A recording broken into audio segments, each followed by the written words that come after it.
let's play through the exercises that are on page 4. And as you're doing this, I would suggest that you play with just a downstroke, just simply pushing right on through the strings. Don't try to do anything fancy with your right hand yet. Let's leave your right hand as simple as we can get it and get your left hand into shape. You're going to repeat these exercises continually. I suggest that you play them for about a minute at a time.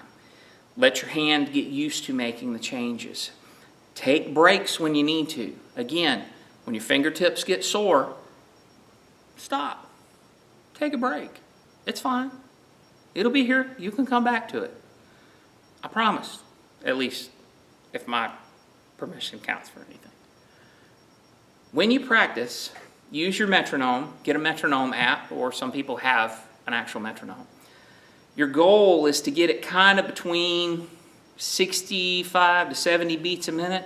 For right now, just to make it super simple, I'm going to start it at 60 beats a minute, and it's just going to click away.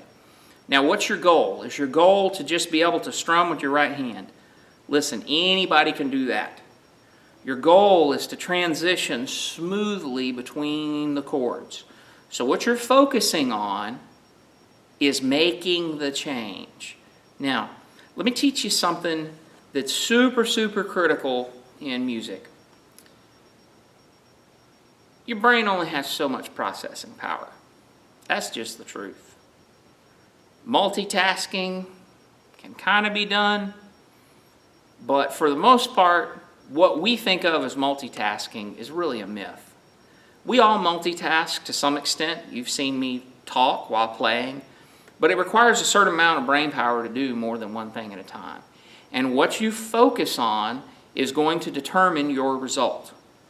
Right now, I need you to focus mentally on your left hand and making the change. If your right hand gets a little out of place, that's fine. We'll focus on that at a later date. But right now, you're focused on making the changes with your left hand. So let's start with exercise 1. You'll see it is 4 beats per chord. And all we're going to be doing for this exercise is cycling back and forth between an E minor chord and an A2. Super, super simple. You're going to have a hard time when you start. That's okay. Guess what? Everybody else did. So here we go. We're going to look at this E minor chord. We're going to play it this way. First and second finger. Just like this on your 5th and your 4th string in the 2nd fret. And here's your E minor chord, just a big, nice, fat one. And then when we make the change to A, we're going to remove that 1st finger. We're going to put the 3rd finger in, and it's going to go, there's your A2. Okay, so those are your chords. Are you ready? Here we go. We're going to count it in. 1, 2, exercise 1.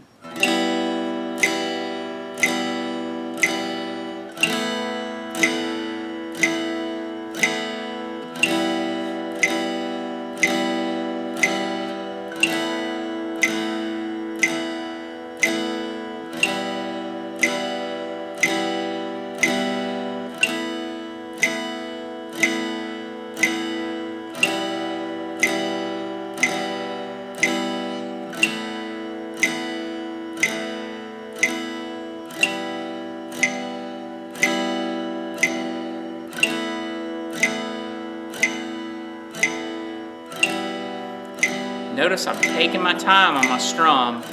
I'm not like, not trying to get through it fast. See that strumming through it fast. I'm taking my time. The reason I'm doing that is I want to hear all the strings. That way I can hear if I'm flubbing a note anyway. Does that make sense?